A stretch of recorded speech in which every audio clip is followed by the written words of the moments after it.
E aí, irmãos, todos em paz, na graça de Deus, amém? Eu creio que em cada momento que nós nos reunimos como igreja, o Senhor, Ele está conosco e o Senhor opera maravilhas. Hoje nós vamos tratar de um texto bíblico muito importante na vida cristã, e essa carta, na verdade, é uma carta muito especial. É uma carta até que tem a ver com a nossa missão de igreja, que é ser uma igreja gloriosa, amém? Vocês sabem qual livro que é esse? Efésios. Eu falava brincando, né, que é o livro que mais trata do tema fé. Aí eu perguntava, qual é esse livro? É Efésios. Efésios é o livro que trata mais a respeito da fé cristã. Mas isso é trocadilho, né? Não vem ao caso. Mas esse livro, ele fala muito sobre conhecer a Cristo. E muito mais do que conhecer a Cristo, ele fala isso para a igreja. E hoje em dia eu fico pensando que é tão importante a gente aprofundar esse entendimento do que Efésios quer falar com a igreja. Porque talvez hoje a gente venha para a igreja com uma expectativa, o que Deus vai falar comigo? O que Deus vai fazer no meu coração? O que Deus vai fazer por minha família? O que Deus vai fazer pelo meu trabalho?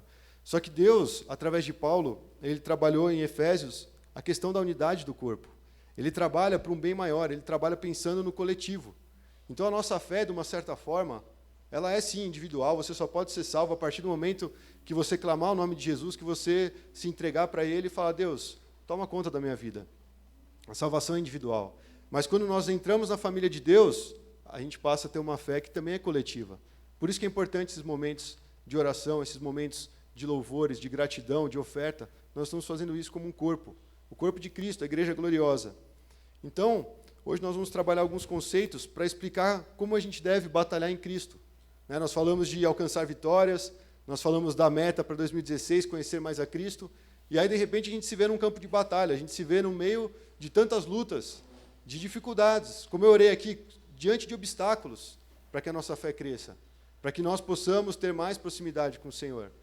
Então, nada melhor do que a gente tratar esse tema de batalhar em Cristo. E por que em Cristo? Qual que é a questão que nós queremos trabalhar, falando que nós temos que batalhar em Cristo? Se Ele é o príncipe da paz, se Ele trouxe a paz, por que tem que ter lutas, por que tem que ter guerras? Mas, na verdade, enquanto nós estivermos aqui na Terra, a igreja ela foi chamada para guerrear, ela foi chamada para combater as obras do mal, para combater as forças de Satanás e também para combater o pecado que existe no mundo. Então nós vamos ver que em Cristo nós vamos conseguir obter vitória nessa batalha. Mas aí nós vamos usar um texto muito especial aqui de Efésios, e alguns, na minha opinião, às vezes até usam ele um pouquinho errado. Mas que seja uma bênção essa tarde, que Deus possa falar aos nossos corações, que a gente de fato venha tomar posse de tudo aquilo que Deus nos dá essa tarde, para poder lutar e batalhar em Cristo sendo vitoriosos, amém? O primeiro ponto, nós vamos falar sobre um fundamento para uma batalha vitoriosa. Qual que é a base, ou melhor dizendo, quais são, de repente, as formas como nós devemos nos comportar num campo de batalha para a gente poder vencer? Então, o fundamento, a base, aquilo que é essencial nessa luta, o que tem por trás disso? De que maneira você e eu nós devemos nos firmar? E nós vamos ler o trecho de Efésios 6. Eu falei que é um texto às vezes mal interpretado e até às vezes mal aplicado, porque fala sobre a armadura de Deus. E muitas vezes a gente gosta de fazer aqueles atos de vestir a armadura, mas ela é muito mais do que pecinhas, o Cavaleiro do Zodíaco que você vai encaixando assim, ou Centurions, da época do Daniel aí.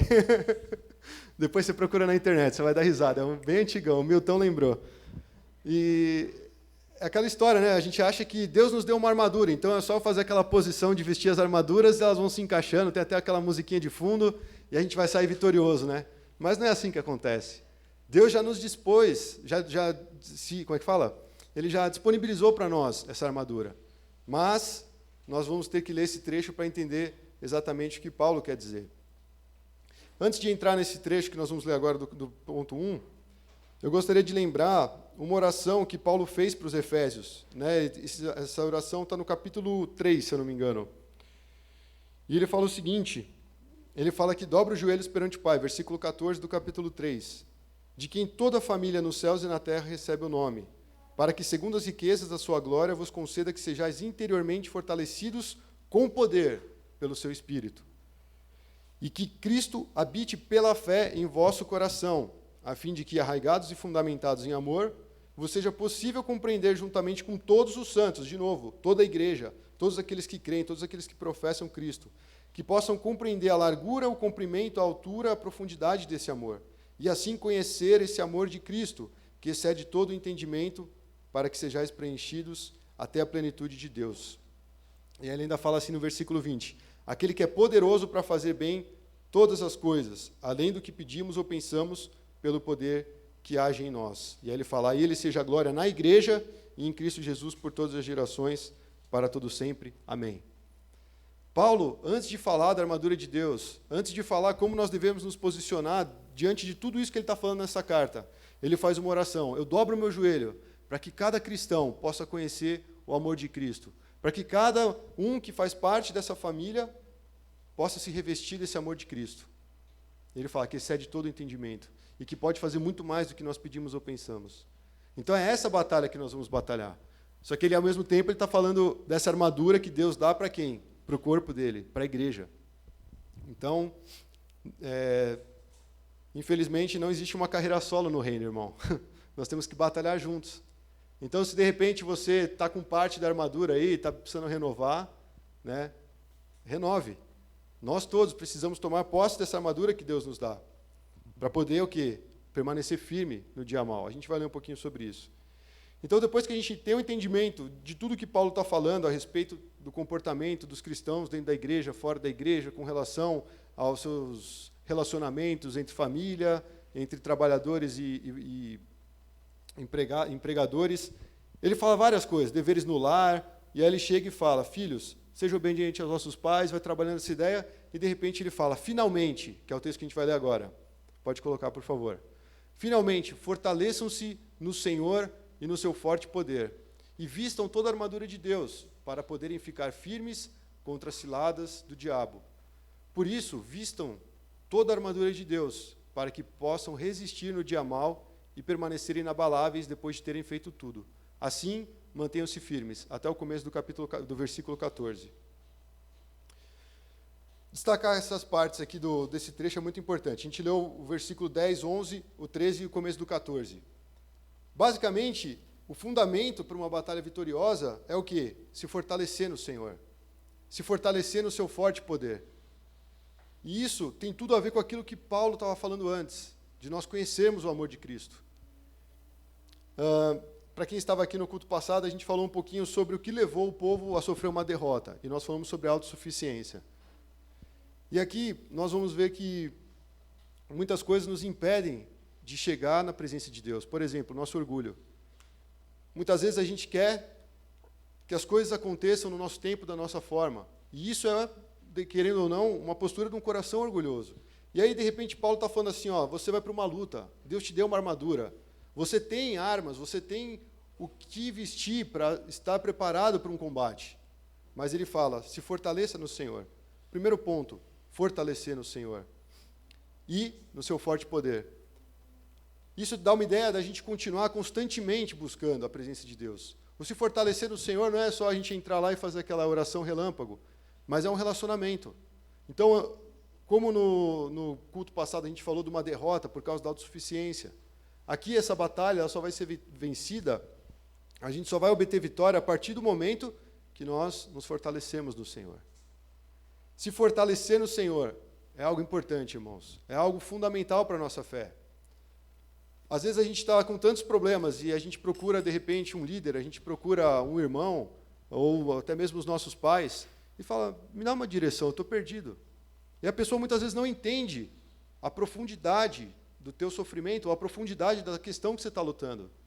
E aí Paulo fala, fortaleçam-se no Senhor. É buscar a presença de Deus. Não é só fechar os olhos e esperar acontecer algo, né? Alguma coisa assim, transcendental. Mas é realmente ter essa consciência de que dia após dia nós devemos entrar na presença de Deus e buscar essa força. Buscar nos fortalecer, nos revestir no poder de Deus. Eu fico pensando, Deus tem tanto poder. Deus, ele pode tantas coisas, como a gente leu ali, mais do que a gente pede ou pensa, Deus pode fazer. E aí Paulo está insistindo, finalmente, depois de tudo que eu falei, esses 6 capítulos, se fortaleçam no Senhor e também na força do seu poder. Então, esse primeiro passo, irmãos, ele já deixa bem claro qual é o fundamento para a gente vencer uma batalha. Estar em Cristo. Ter esse relacionamento com Deus. E isso é algo muito batido que você talvez ouça em diversas mensagens, mas é fundamental. Eu estava vendo uma mensagem do Paul Washer, e é um cara que me confronta muito. Não só eu, acho que quem ouve sempre se sente um pouco, esse cara é meio, duro demais e tal. Parece que o cara nunca sorri, né? Mas ele falou uma verdade. Ele começou a falar, ele estava pregando para pessoas que gostam de ter um entendimento das Escrituras. Pessoas que, de repente, até amam estudar muito teologia. Não sei se é o nosso caso aqui, de repente não é o nosso perfil, a gente gosta de outras coisas, prioriza outras coisas. Mas para aquele público ele falou assim, cara, você pode ter toda a teologia reformada, puritana na sua mente, no seu coração, na sua boca, mas ainda assim você está longe de Deus. Você pode ter todos os conceitos bíblicos organizados na sua mente, mas ainda assim não conseguir entrar na presença de Deus. E provavelmente a linha deles, desse pessoal reformado, eles batem muito de frente com a questão dos carismáticos, né? Ele até cita isso. E muitas vezes eles não gostam de falar, você precisa experimentar Deus, né? Porque parece uma coisa meio, nossa, mas Deus é todo poderoso, eu estou aqui numa condição, eu vou experimentar um pouquinho de Deus, como é que é isso? E aí ele falou sobre isso, essa questão do estar na presença de Deus. Ele falou, talvez a gente não precise saber tanto assim, no sentido de priorizar esse conhecimento e não esse conhecimento de Cristo, do coração, de você sentir mesmo a presença de Deus. E ele começou a bater naqueles caras, né? Ainda bem que não era o nosso público, então a gente não sofre tanto com isso. Mas o que eu aprendi nessa mensagem? Deus, ele pode ser alcançado. Deus, ele quer ser alcançado. Deus, ele quer se revelar para nós. Deus, esse Deus todo-poderoso, esse que pode nos fortalecer e pode nos ajudar em toda e qualquer dificuldade. Esse Deus, ele quer a nossa presença. Ele quer que nós estejamos diante dele. Então é um privilégio, irmãos, para nós como igreja, podemos entrar na presença de Deus. Isso não é algo que palavras vão convencer o coração humano. Nós temos que entender, eu posso entrar na presença de Deus por causa de Jesus. Eu quero entrar na presença de Deus por causa de Jesus. Então você entra na presença de Deus. Não importa se você está no carro, não importa se você está tomando banho, não importa se você está cozinhando. Você para e fala, Deus, eu quero a tua presença, eu te convido para estar aqui comigo. Nesse culto, o Senhor pode estar aqui, do meu lado, falando comigo. E essa consciência de estar em Cristo é o fundamento para a gente vencer. Sem Cristo, cara, ele mesmo fala, sem mim, nada podeis fazer. Não podemos fazer nada sem Jesus. Não há como nós conduzirmos um ministério. Não há como nós convencermos uma pessoa. Não há como nós argumentarmos para alguém se converter a Cristo. Ele não vai se converter, porque não tem a presença de Deus. Porque o Espírito Santo ainda não tocou aquele coração. Então, se fortalecer no Senhor e se fortalecer no poder de Deus é algo muito importante. E depois ele fala assim, vistam toda a armadura de Deus. E vestir a armadura de Deus implica em algo, em ficar firmes contra a cilada do diabo. Às vezes tem umas palavras na Bíblia que saltam, assim, você está lendo todo um texto e vê uma palavra assim que salta, né? Para mim, essa palavra ciladas do diabo foi algo que chamou minha atenção. E eu fui meio que dar uma pesquisada em alguns significados para a palavra cilada. Porque a gente sabe, cilada pode ser armadilha, de repente esqueci uma outra palavra que tem, arapuca, e assim vai, né? Mas, cara, eu achei uma definição perfeita. Ele fala assim, ó, ação de surpreender o inimigo ou a caça. Satanás, ele não está de brincadeira conosco. Ele nos vê como uma caça. O Pedro até usa uma imagem, ele fala assim, ele está como um leão, rugindo e procurando a quem possa tragar. Então o inimigo não está de brincadeira. Quando nós falamos de batalhar em Cristo, quando nós falamos de vestir a armadura de Deus, você vai vestir a armadura de Deus para quê? Para vir louvar a Deus com alegria? Não, você vai vestir a armadura para ir lutar. Deus te deu a armadura para você estar numa linha de frente, para você estar guerreando, para nós estarmos guerreando. E cilada significa uma ação de surpreender o inimigo ou caça. Então nós devemos vestir a armadura de Deus para podermos ficar firmes contra esse tipo de atitude de Satanás. E também tem um outro termo que é interessante, ele fala assim, uma ação que visa iludir. Uma cilada é uma ilusão. Então veja que nem sempre Satanás vai vir pelo lado trágico da coisa. Nossa, veio um caminhão, bateu no meu carro, eu capotei 8 vezes, aí eu vi um anjo, me resgatou e eu estou salvo. Mas acho que foi o escudo da fé que eu estava usando no dia. Não vai acontecer isso. De repente, uma ação que visa iludir.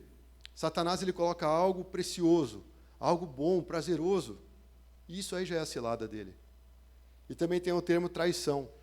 Quando você, sei lá, você vai comer um hambúrguer e quando você morde, a carne, o pão está mofado, sei lá, está podre. Você se sentiu traído, fala, nossa, meu, é um hambúrguer que eu estava com tanta expectativa e quando eu mordi veio aquele gosto ruim. É essa a sensação. Então nós precisamos vestir a armadura de Deus, porque Satanás, o diabo, ele não está brincando com o povo de Deus. E esse é um ponto que eu acho que nós perdemos também o senso muitas vezes. Nas nossas lutas, a gente esquece que nós temos um adversário. Sim, Cristo já derrotou ele, amém?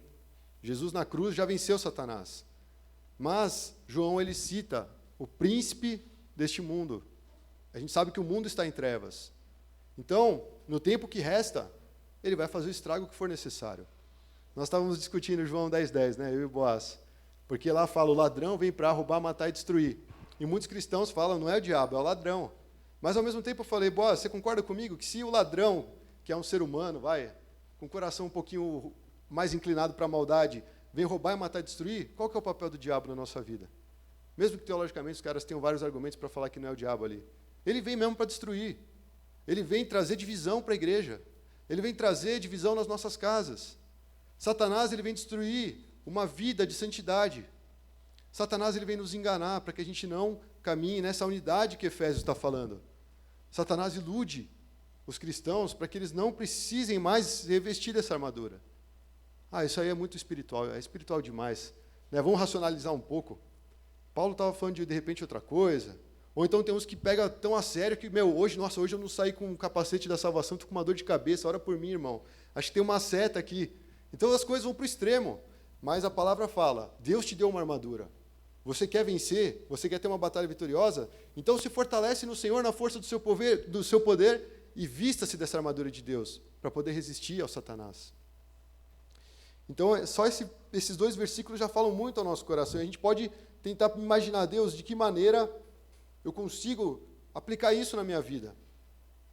Mais para frente, nos versículos seguintes, Paulo vai falar. Ele vai falar de novo, vistam toda a armadura de Deus. Para quê? Para resistir no dia mal. Se Paulo está falando que vai chegar o dia mal, significa que existem dias bons. Eu não sei vocês, mas depois daquele culto da semana passada, eu saí bem renovado. Eu falei, Deus, eu quero buscar o Senhor todos os dias, eu não quero deixar a peteca cair. Não é só porque foi o primeiro culto do ano que eu quero estar empolgado, mas eu quero realmente saber que o Senhor é presente e que eu posso estar na tua presença em todos os momentos. Só que aí vem os dias maus. Você acorda, de repente, virado, você acorda e dá de cara com um problema familiar, com alguma dificuldade, alguma questão. Uma net, uma Vivo, uma telefônica já é o suficiente para te tirar do sério, não é verdade? Então, o dia mal ele existe, irmãos. E ele fala, de novo, vista essa armadura de Deus, para que vocês possam resistir no dia mal. E ele fala ainda assim, e também para permanecer inabaláveis. Inabalável é uma palavra muito forte, né? Porque Deus fala que o reino dele é inabalável. Ele não pode ser abalado por nada. Hoje os terremotos aí derrubam casas e destroem vilarejos e tudo mais, como aconteceu no Nepal. Mas se ali está o reino de Deus, pode dar o terremoto que for, a magnitude que for, não vai ruir, não vai cair, não vai quebrar, não vai fazer nada. Então ele fala que nós, cristãos, podemos permanecer inabaláveis. E aí ele ainda fala assim, mantenham-se firmes. Então essa palavra, permanecer inabalável, se manter firme, me veio uma ideia na cabeça. Não só de um ataque, nós vamos lá conquistar, né, invadir o inferno e roubar as almas, tal. Mas aqui principalmente uma posição de defesa. É uma posição que você precisa simplesmente ficar ali estático, inabalável, permanecer firme aonde Deus te colocou. Porque eu creio que o inimigo ele vem realmente para criar essas brechas no corpo dele, no corpo de Cristo, na igreja, na nossa vida como cristão. E ele fala, se permaneçam ali, inabaláveis, permaneçam firmes, defendam na posição que você está. Obviamente existem armas de ataque, mas a gente está falando de uma armadura, é muito mais você assumir uma posição em Cristo, né, permanecer em Cristo, fortalecendo o Senhor, do que simplesmente sair por aí atirando e fazendo guerra com tudo que você vê na frente. Não, é uma posição de, eu vou permanecer naquele lugar que Cristo conquistou para mim. Eu vou permanecer no estado em que Cristo alcançou para que eu estivesse. Então nós somos uma nova criatura em Jesus. Nós temos hoje uma nova mentalidade, nós temos uma nova realidade. E nós podemos permanecer firmes nessa condição que foi conquistada por Cristo. Então, vê que Paulo, trabalhando com palavras tão simples, traz um grande ensinamento para nós. E eu fiquei pensando, mas os cristãos hoje têm talvez muita dificuldade de usar essas armas. Mesmo vivendo aí, tomando pedrada, paulada, a gente tem dificuldade. A gente às vezes quer debater com Deus, mas Deus, por quê? E a gente não entende que a gente está nesse fogo cruzado. Daniel, por exemplo, quando ele vai interceder, o anjo demora para chegar lá para responder a oração dele. Ele fala, já tinha ouvido a sua oração assim que saiu da tua boca, cara, mas estava lutando lá, né? Dá um tempo aí, estava difícil aqui atravessar o céu aqui e chegar até você, mas agora estou aqui. Então, nós estamos nesse fogo cruzado. Não é que o mal vai ter uma luta com o bem e os dois vão se quebrar até que um vença. O bem já venceu em Cristo. Jesus já venceu, já botou debaixo dos pés dele toda a autoridade, todo o poder, todo o principado. Mas nós ainda não alcançamos totalmente essa realidade. Ainda não se fez na plenitude essa realidade em nossa vida. E nós estamos numa terra com pecado, então é muito difícil que a gente passe ileso nessa vida. Então por que a gente não use, por que a gente não costuma usar essas armas, se elas são poderosas, se elas são eficazes, como a Bíblia fala? Então eu fiquei pensando talvez em alguns pontos, você talvez nem concorde comigo, mas pensa comigo. Talvez a gente não use essa armadura, a gente não use essas armas, porque não é prioridade nossa. É forte falar isso, mas de repente a gente não está muito preocupado com a nossa salvação. Capacete da salvação, né? A gente vai falar mais para frente. Eu já fui salvo, então beleza, vamos vivendo aí. Se aparecer alguma coisa, Deus vai me perdoar mesmo se eu fizer, né? E assim vai. Então não é nossa prioridade. Às vezes a gente prefere alguns outros métodos. Por exemplo, vou argumentar, cara, eu sou um bom argumentador.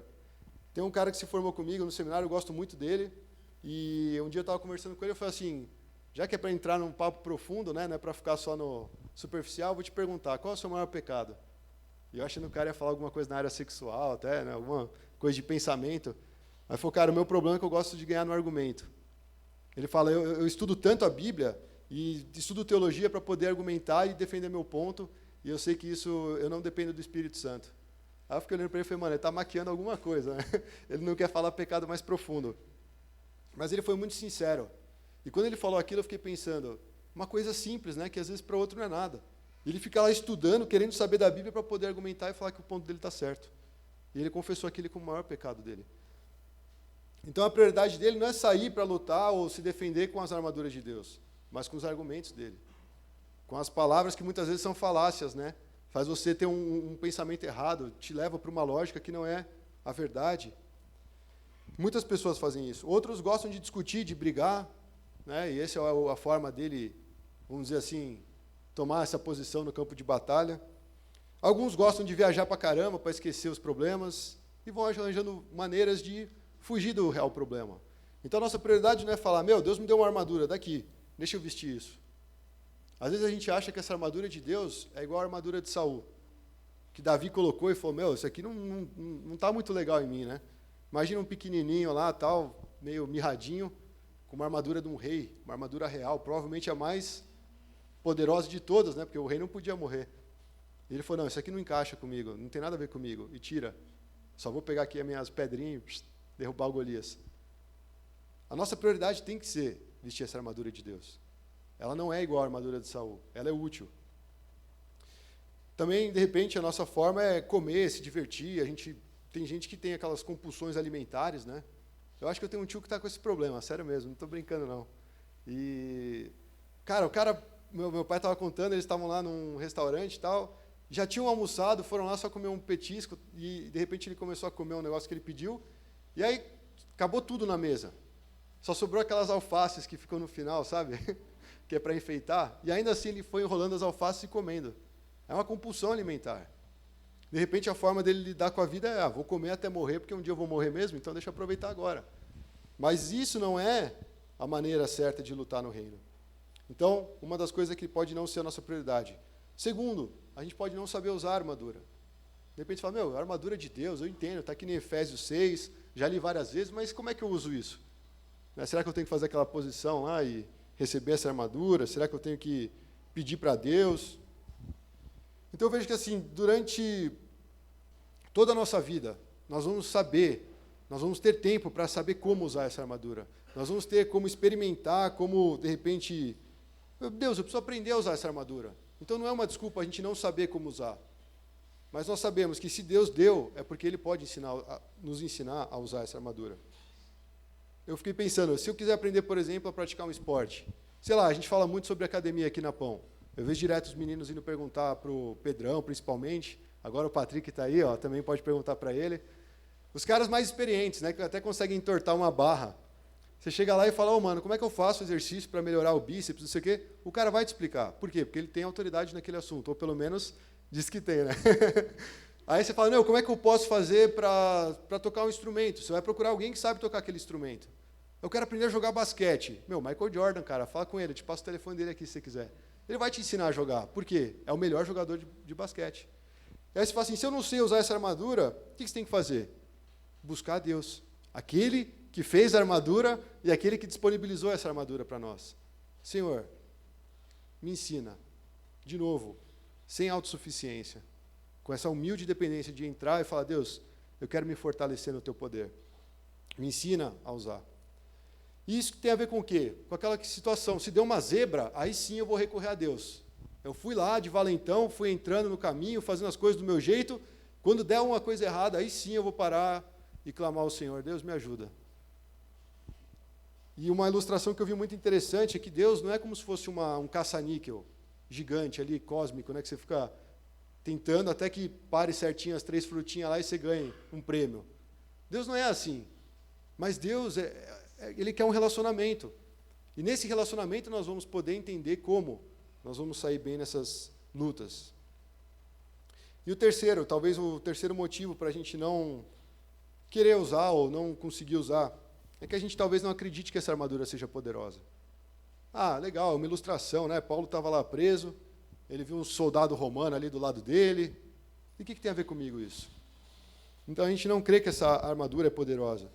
A gente não crê, por exemplo, que uma vida de oração faz diferença para nós, faz diferença para a nossa família, faz diferença para a igreja. Então são coisas que Deus está ensinando aqui em Efésios, que nós precisamos resgatar como corpo. Também como indivíduo, mas como corpo também. Então, eu acho que essa armadura, né, usar essa armadura, porque ele fala diversas vezes, vistam toda a armadura de Deus, né, vistam toda a armadura de Deus. Ele fala isso pelo menos nos 2 versículos ali seguidos. Vestir essa armadura de Deus e buscar estar em Deus é fundamental para nós termos uma batalha correta. Vamos abrir em Êxodo 17 rapidinho. Êxodo 17 é uma passagem muito interessante também, que acontece uma coisa bem, como dizem os cariocas, bem sinistro. Êxodo 17, do 8 ao 13. Se você abrir na sua Bíblia aí, eu vou ler aqui, você me acompanha. Estava tendo uma guerra de Amaleque contra Israel. Então os amalequitas vieram e atacaram Israel em Refidim, 17:8, agora 17:9. E Moisés disse a Josué, escolhe alguns homens e sai para enfrentar os amalequitas. Amanhã estarei no alto da colina com a vara de Deus na mão. E Josué fez como Moisés lhe havia falado e lutou contra os amalequitas. Moisés, Arão e Hur subiram ao alto da colina. E acontecia que quando Moisés levantava as mãos, Israel vencia. Mas quando ele abaixava as mãos, os amalequitas venciam. As mãos de Moisés, porém, ficaram cansadas. E por isso pegaram uma pedra e puseram debaixo dele para que se sentasse. Arão e Hur sustentavam-lhe as mãos, cada um de um lado. Então as suas mãos ficaram firmes até o pôr do sol, e Josué derrotou ao fio da espada Amaleque e seu povo. Nós estamos falando de batalhar em Cristo, vencer uma batalha em Cristo. Aqui nós estamos vendo uma situação que, lógico, Josué teve que ir com o exército guerrear, ele teve que ir para o campo de batalha, mas existia um outro ponto muito importante da batalha, que era lá no alto da colina, onde eles estavam orando. Ali estava acontecendo uma guerra espiritual. É a parte da intercessão, a parte da oração, que não pode faltar na nossa vida. Então, muitas vezes, Moisés cansou, obviamente, você vai ficar com a mão levantada sei lá quantas horas, mas isso vai cansar, a nossa parte física não dá conta.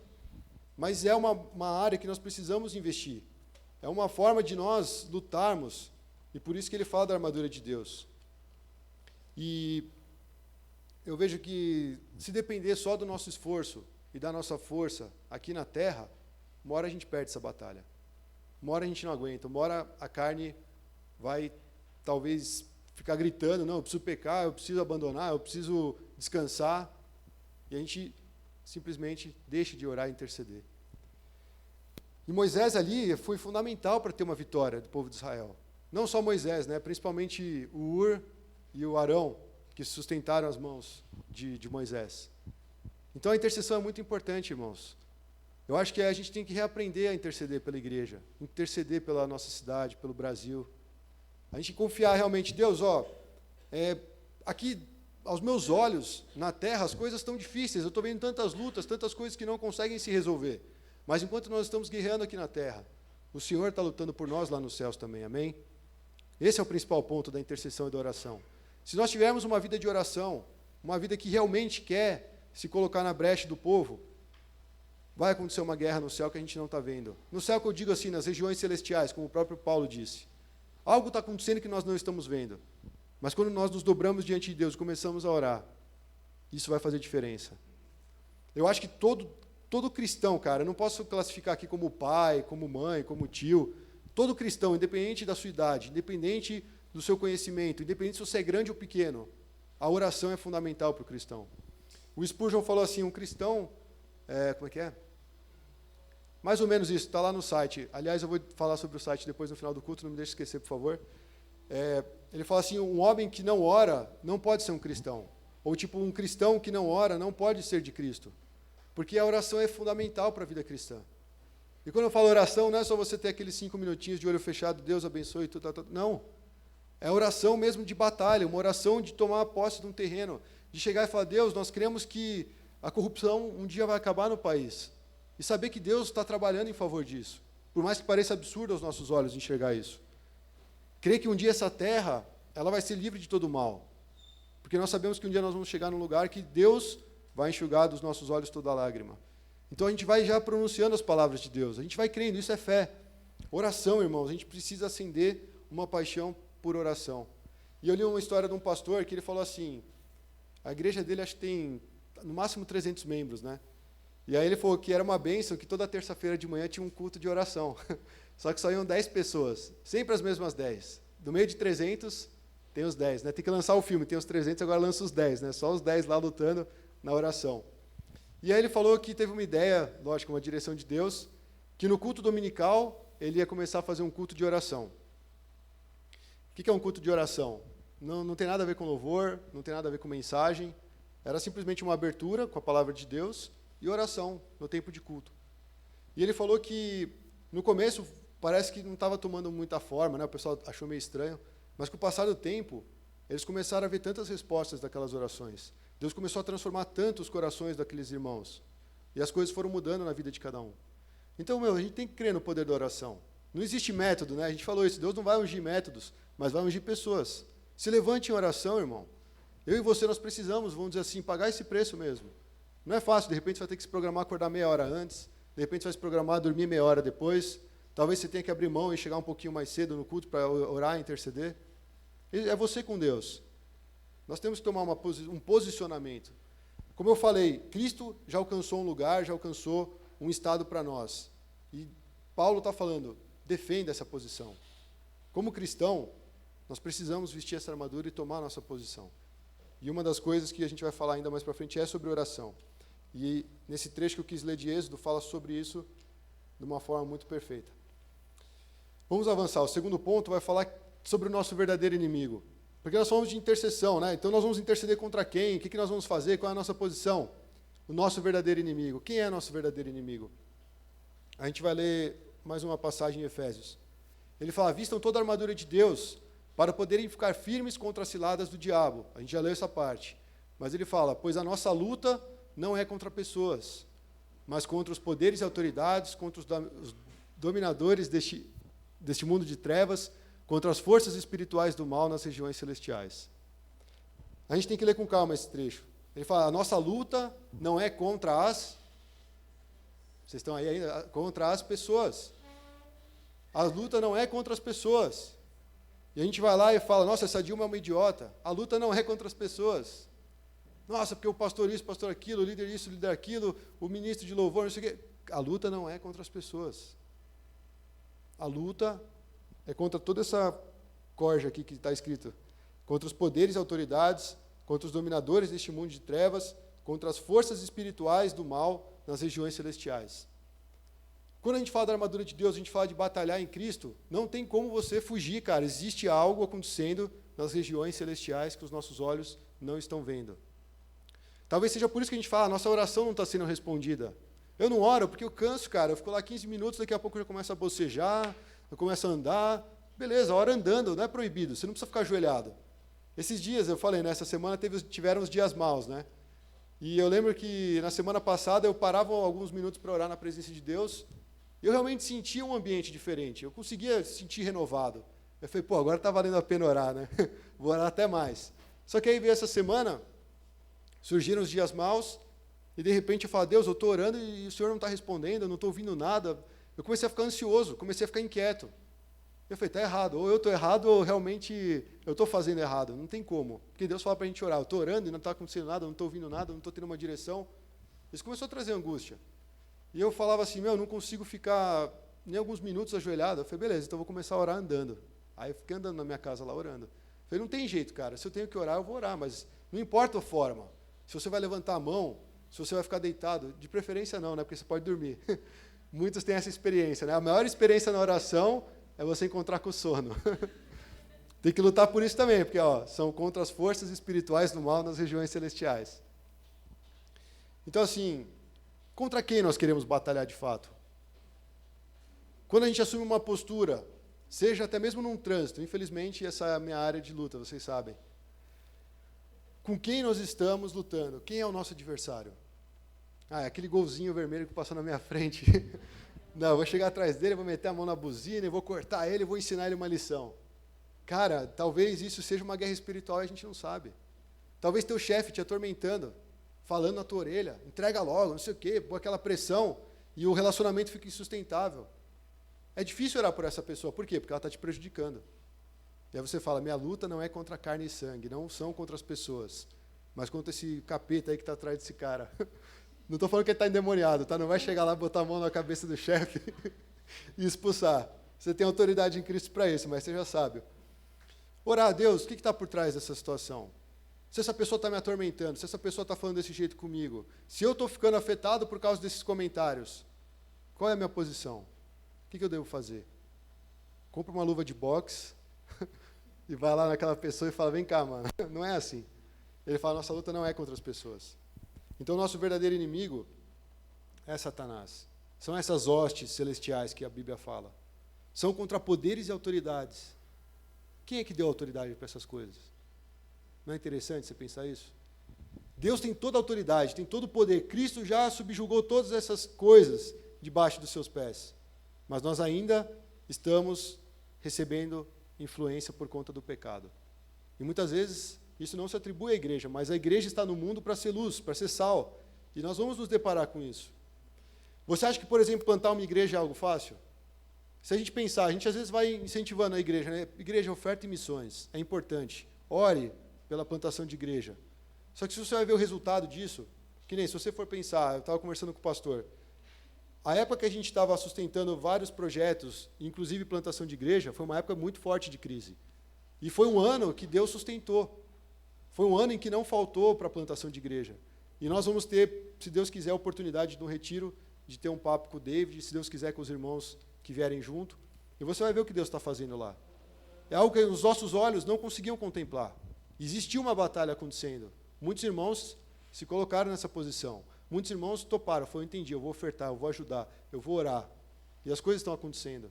Eu vejo como um milagre de Deus. No meio de crise, você plantar uma igreja, sendo que existe, querendo ou não, gasto, existem recursos financeiros que vão numa plantação de igreja.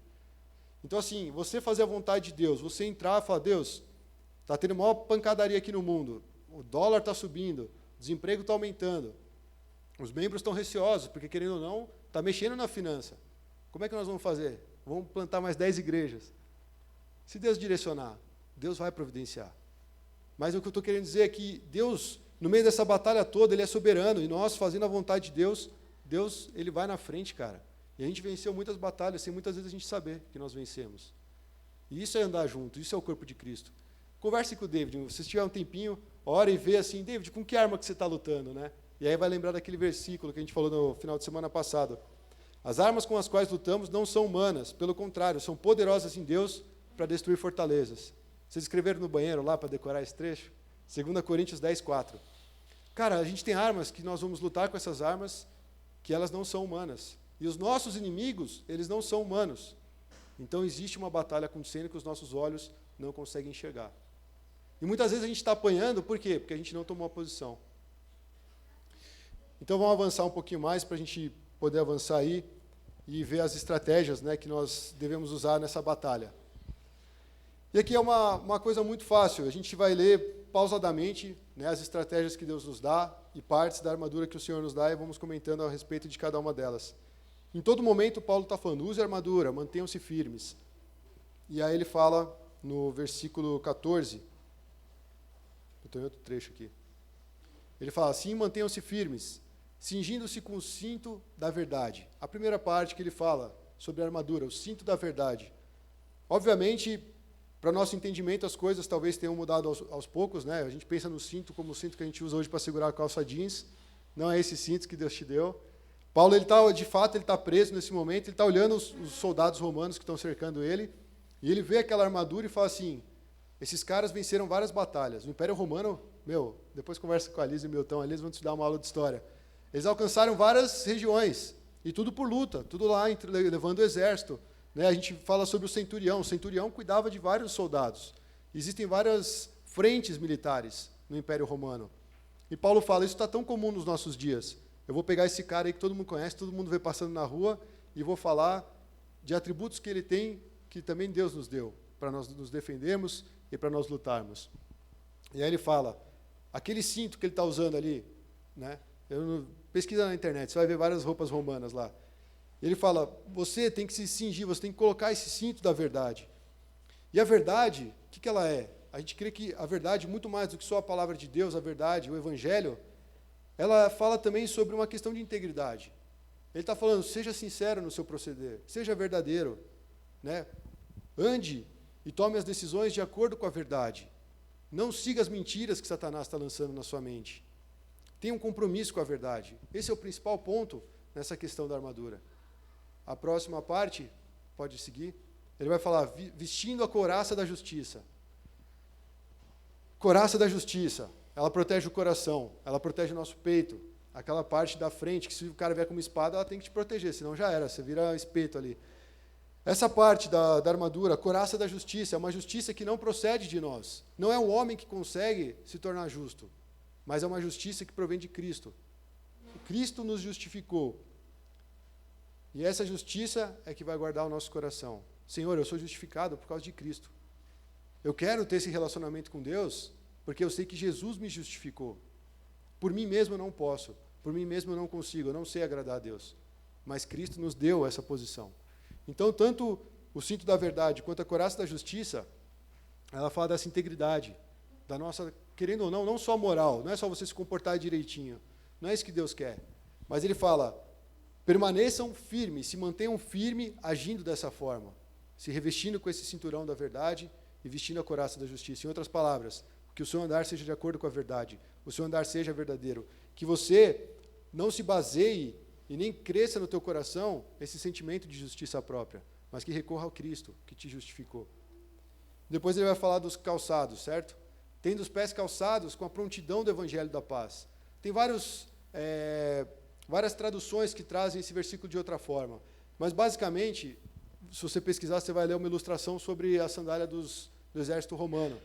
E eles falam até uma questão dos pregos que tinham na sandália, para ele poder avançar e sempre ir para frente, não regredir, né? Manter mesmo uma posição firme e não regredir diante de uma batalha. Quando Paulo fala sobre isso, para vestir o pé com a prontidão do Evangelho da paz, é exatamente isso, de nós nos firmarmos nesse Evangelho, de nós também levarmos esse Evangelho. Ele fala, isso é uma maneira de nós também permanecermos firmes. Você quer permanecer firme? Prega o Evangelho, anuncie o Evangelho, porque o Evangelho é boas novas de paz. Então, também é uma missão que Deus nos dá. Se defender, mas também atacar. Querendo ou não, o ir, né, tem a ver com isso.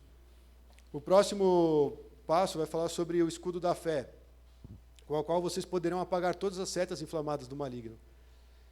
E existem vários tipos de escudo, mas uma formação romana muito famosa, quando eles iam atacar alguma fortificação, eles faziam, eu não sei se é esse o nome, mas tipo um formato tartaruga. Eles pegavam um escudo que era do tamanho da pessoa e eles se juntavam em cima, dos lados e na frente, e iam andando em marcha. Então, basicamente, eles ocupavam todo esse quadrante aqui, cada um com seus escudos, indo em frente ao inimigo sem poder ser atacado por flechas. E aqui ele está fazendo essa comparação, ele fala, para que apagar todas as setas inflamadas do maligno. Quando aquela flecha atinge o escudo, ela não atinge a pessoa, ela está no escudo da fé. Então, o escudo da fé, irmãos, não precisa, quando você orar, não precisa empunhar o seu escudo, né? Se você quiser, pode, sei lá, você está imaginando as coisas acontecendo aí, mas entenda, a sua fé é como escudo. Quando há incredulidade no nosso coração, é como se a gente abaixasse a guarda. É como se a gente simplesmente, assim, a gente tem um escudo do nosso tamanho, a gente abre e fala, meu, não estou vendo nada, deixa eu ver o que está por trás. Aí abriu e já tomou várias flechas, né? Tipo Boromir, assim, no Senhor dos Anéis, para quem assistiu. Então, essa questão do escudo, eu também vi falar que ele era feito de madeira e couro. Então, eles molhavam os escudos antes de ir para a guerra, e aí eles faziam essa formação, e mesmo uma seta inflamada, né, uma flecha pegando fogo, não ia afetar aquele que estava segurando o escudo, porque ela apagava antes de alcançar o alvo, né? Então, assim, essa ideia do escudo da fé, a fé nos protege. Muitas vezes a gente está, assim, vulnerável, porque a gente está incrédulo. Ah, Deus, desisto da minha família, não vai mudar nada. Desisto daquela pessoa, já orei tanto por ela. Não, esse cara aqui, mano, eu já preguei há 10 anos atrás, já falei toda a Bíblia de capa a capa, esse cara não se converte. A incredulidade nos torna vulneráveis para os dardos inflamados do maligno. Lembrando que o inimigo, ele está sempre querendo nos derrubar. E ele vai mirar, onde ele achar brecha, ele vai mirar. Então a fé é uma maneira de nós nos protegermos. Então cuide da sua fé. Eu preciso cuidar da minha fé. Nós precisamos orar uns pelos outros, é o último ponto. Mas a fé, ela é fundamental para a gente permanecer nessa caminhada. Para você entender que vale a pena ser um cristão. E que Cristo já alcançou todas as promessas para nós. Então use o escudo da fé para apagar todas as setas inflamadas do maligno. E aí ele fala, use o capacete da salvação. E essa ideia mesmo, a salvação, ela cuida da nossa mente. A nossa mente muitas vezes é enganada. Essas setas muitas vezes alcançam a nossa mente. É um pensamento que Satanás coloca no nosso coração. Às vezes a gente ouve alguma coisa e distorce, a nossa mente capta aquilo de uma forma. E a nossa vida muitas vezes fica um inferno porque a gente tem uma percepção errada das coisas. Para trazer uma ilustração muito mais perto nossa. Você está lá conversando com uma pessoa, você falou uma coisa, daqui a pouco o seu relacionamento com aquela pessoa mudou. E aí, você não entende por quê, o negócio está estranho e tal, de repente você tenta conversar com ela. Ah, porque aquele dia você falou isso. Não, mas eu não quis dizer isso. Não, mas você falou. Não, mas não foi isso que eu quis dizer. Eu quis dizer isso, isso e isso. Não, mas não foi isso que você disse. Aí fica aquela coisa. Então, talvez por dias, você ficou mal com aquela pessoa por causa de uma palavra que recebeu errada. E isso é o quê? Falta de entender que a nossa mente precisa também de proteção. Então, a salvação. Sim, estou salvo em Cristo. Qual é a minha postura a partir disso? Ela guarda a nossa mente. Qualquer coisa que vier nos atacar, eu fui salvo em Cristo. Um pecado que está te perseguindo, lembre-se, você tem uma proteção nessa área. Eu fui salvo. Eu pertenço a Cristo. Eu vou me comprometer. Eu vou guardar minha mente, porque minha mente é pessimista. Então eu vou usar essa parte da armadura para revestir contra esse ponto. E por último, né, como uma outra parte da armadura, ele fala sobre a espada do Espírito, que é a palavra de Deus. Meu, não tem muito o que falar, a espada é para atacar, cara. Você não vai ficar, a não ser o Star Wars, né, que eles usam para defender daqueles tirinhos lá. Mas a espada, ela é para atacar. A espada ela tem um objetivo, é você realmente revidar um ataque. Então, ele fala, a espada do Espírito é a palavra de Deus. A única maneira de nós vencermos o maligno é pela palavra de Deus. E não é só você pronunciar a palavra de Deus, mas você viver a palavra de Deus. Se eu conseguir me posicionar e começar a usar a palavra de Deus, é igual o Tiago que a gente leu também no culto passado. Resistir ao diabo e ele fugirá de vós. Jesus no deserto, o que ele fez? Satanás vinha com uma ideia, ele refutava com a palavra. Satanás jogava outra coisa na mente de Cristo, ele ia lá, outra palavra. Então a palavra, ela tem essa função. E a gente precisa usar a palavra de Deus para guerrear e para combater. É uma das estratégias que Deus nos deu. E aí, por fim, ele termina com um trecho falando assim, orem no Espírito em todas as ocasiões, com toda oração e súplica, tendo isso em mente, estejam atentos e perseverem na oração por quem? por todos os santos. De novo, a armadura que Deus te dá, a batalha que você vai lutar, não é só para você, é para o corpo, é para a igreja. Então ele fala, ore no Espírito em todas as ocasiões. Por isso que a gente falou brincando lá do trânsito, falou brincando de situações na família e tal, porque nesse momento nós temos que orar no Espírito também. Nós temos que usar essas palavras que Deus nos dá a partir do Espírito. Deus, me reveste, eu vou fazer tal coisa, eu vou falar com tal pessoa, eu estou saindo de casa e vou para tal lugar. Orar em todo o tempo. O fulano de tal vai fazer um projeto missionário. Deus, abençoa aquela pessoa. Orar pelos irmãos. Fulano de tal vai ministrar amanhã. No acampamento o cara vai estar lá pregando. Orar. São nossos irmãos. Esse é o papel da igreja. Então é seguir o Espírito, que ele fala, né? Orem no Espírito em todas as ocasiões. É seguir o Espírito, não as nossas emoções, não os nossos achismos. Então eu acho que isso tem tudo a ver com nós entendermos que Deus está sendo soberano. Porque muitas vezes a gente não está afim, mas ele está falando, orem no Espírito em todas as ocasiões, com toda oração e súplica. Então, querendo ou não, é uma batalha e você também tem esse recurso para lutar. E tem um trecho que eu gostaria de ler em Romanos 8, que fala o seguinte: da mesma forma, o Espírito nos ajuda em nossas fraquezas, pois não sabemos como orar. Se você não sabe orar, eu também não sei, glória a Deus, porque ele está falando isso na Bíblia. A gente não sabe orar, mas ele fala que o próprio Espírito intercede por nós com gemidos inexprimíveis. E aquele que sonda os corações conhece a intenção do Espírito, porque o Espírito intercede pelos santos de acordo com o quê? Com a vontade de Deus. Então a gente não está sozinho nessa batalha, o Espírito Santo está lá conosco em todo momento. Nós somos cheios do Espírito Santo para poder viver na prática esse vestir a armadura. E nós só vamos nos manter firmes, nós só vamos permanecer até o fim, se nós tomarmos posse de toda essa armadura de Deus. E isso é algo aplicável, irmãos, é algo prático, não é algo teórico só. Deixa eu anotar aqui o que o capacete faz. Não, cara, é você entender que você foi salvo e aplicar isso na tua vida. Deixa eu usar a espada, você começa a fazer os movimentos quando você está falando com alguém. Não, é falar a palavra de Deus. E essas coisas, no nosso dia a dia, essas coisas no nosso cotidiano, elas vão garantir que nós possamos vencer e batalhar em Cristo. Vou terminar com o último versículo, antes de nós orarmos. Romanos 8:37 fala, em todas essas coisas, somos mais que vencedores por meio daquele que nos amou. A gente volta para o fundamento, só em Cristo é que nós podemos obter essa vitória. Só em Cristo é que nós vamos ficar firmes e vamos batalhar esse bom combate da fé. Amém? Gostaria de pedir para os irmãos ficarem de pé.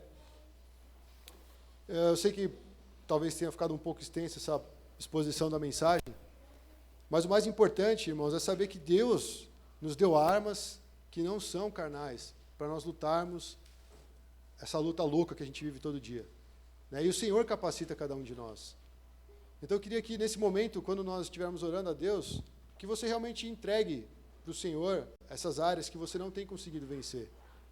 De repente você está lutando por um pecado, contra um pecado, você está lutando em oração por uma pessoa, interceda por essa pessoa agora.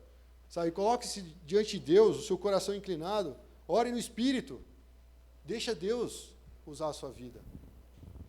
E nós vamos ter esse tempo de oração para nós realmente, de repente, entrar até numa batalha de algo que a gente ainda não venceu.